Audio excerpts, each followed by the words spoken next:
Hi, this is Jeff Curto, and welcome to episode number 203 of Camera Position, the podcast about the creative side of photography. Well, thanks. First of all, thanks to all of those of you who are taking up the camera position flag and waving it a bit after my overly prolonged absence. I appreciate you helping spread the word about our little space for creative photography here. And if you haven't already, I'd really appreciate you taking a minute to leave a comment and rating at the iTunes store. It helps other folks find the podcast.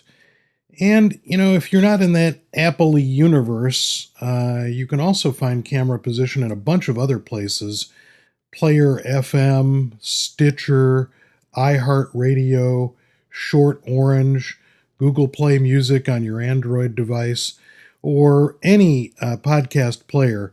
You should be able to search for Camera Position and find it.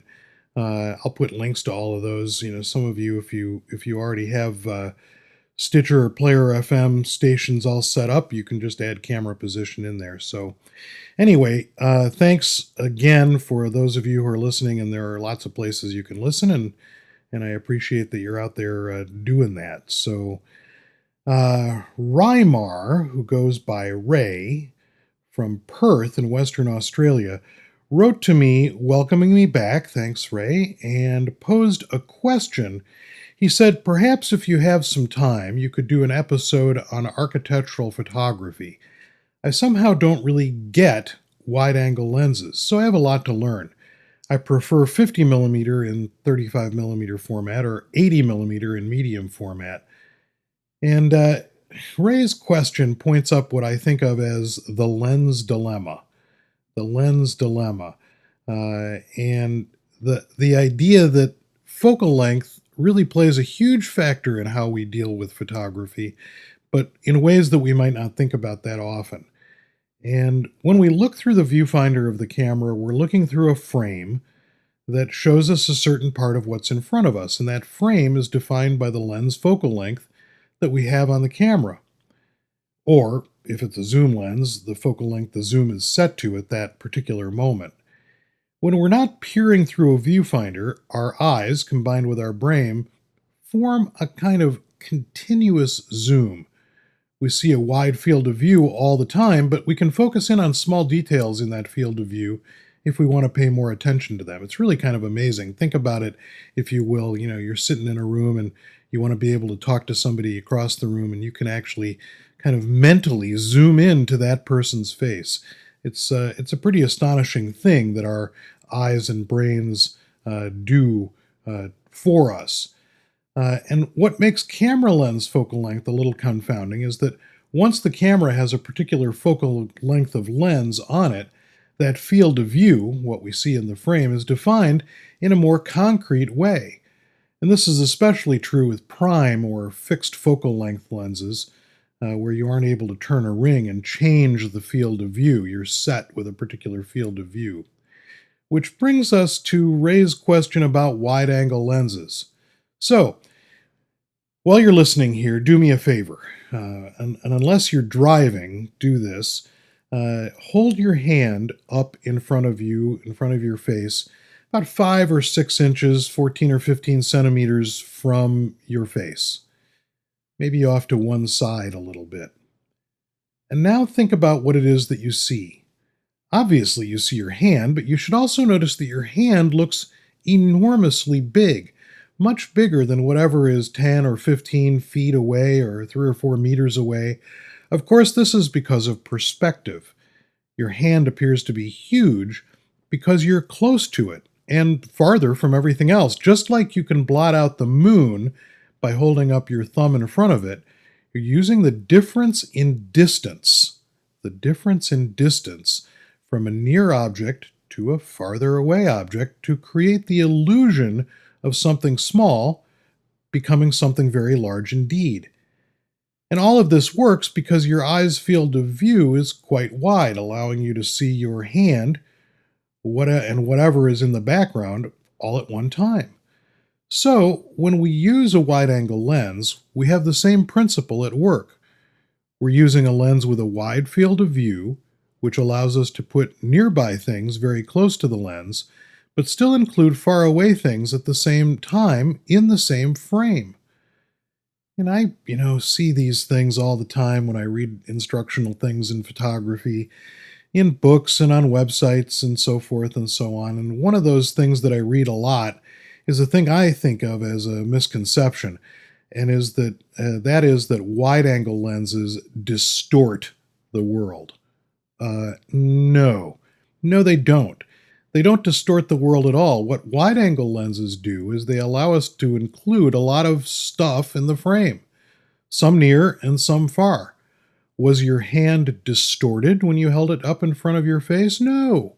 It simply appeared larger because of its position in your field of view. It was close, the other stuff was far away. It's all about the difference in distance from near objects to far objects.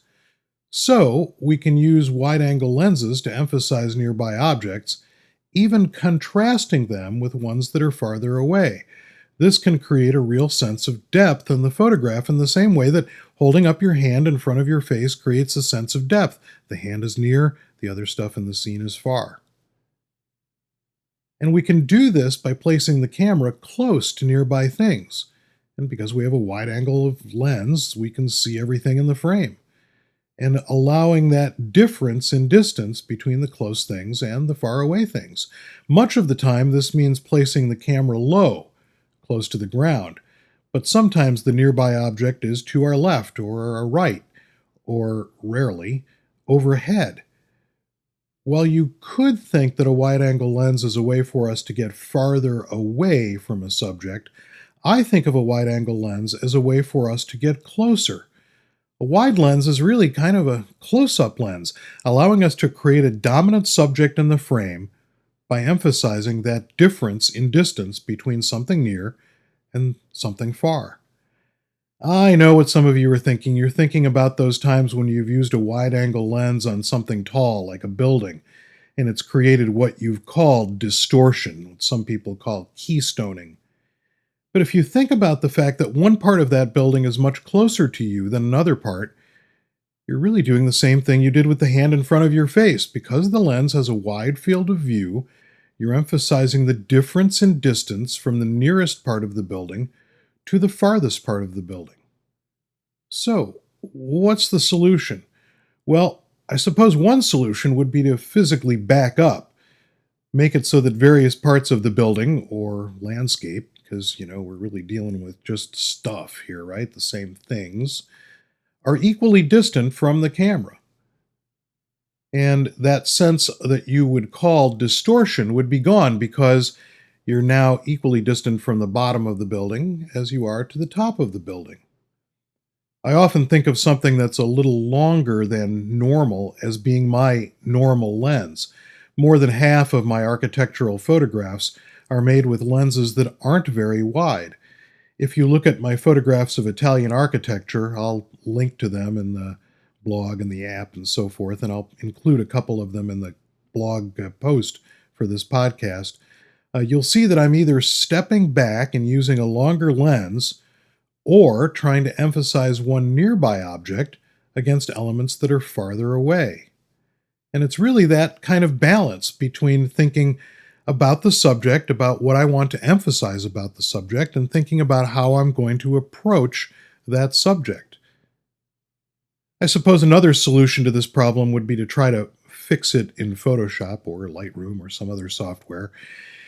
We have some pretty miraculous tools now to create the illusion that the photographer actually did physically back up from the subjects.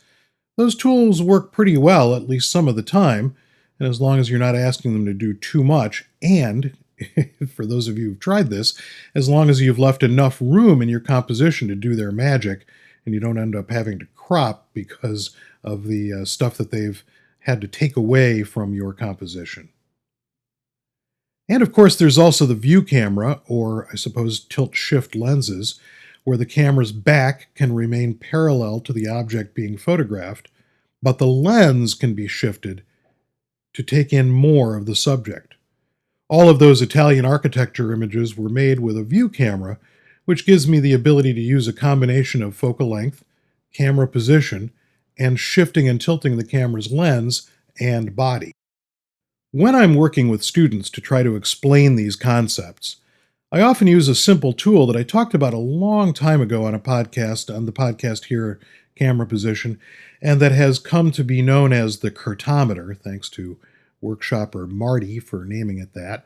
I'll put a link in the blog and the app to a little web page about the Kirtometer, kirtometer.com. And you can check it out and see how you can make one for yourself and see how it might help you sort out the difference between your focal length and where you're standing to make a photograph. It helps combat the laziness that zoom lenses can create in photographers. And by lazy, I mean where they see an interesting subject, zoom in to frame the composition, or zoom out, I suppose, and then press the shutter button. Instead, I use the Kirtometer and other devices to help students learn how to move around the subject and actually put the camera where you want it to be, taking into consideration proximity of subjects and determining how you want to draw the space in front of you. How close is the closest thing? How far is the farthest thing? And after doing that, only after doing that, choosing how much or how little of the scene you want by choosing the focal length that works for that scene. So choosing your position first, choosing the relationships of subjects, and then, only then, choosing the focal length to decide how much or how little you want to put in the frame. So get out your wide lens or your widest zoom lens on your camera and experiment with the way the wide lens allows us to interpret the world. Remember that all you're doing by using a wide lens is increasing the field of view, creating a wider field of view, which then allows you to put the camera close to things that you might want to emphasize. Thanks for listening, and I look forward to talking with you on the next episode of Camera Position, the podcast about the creative side of photography.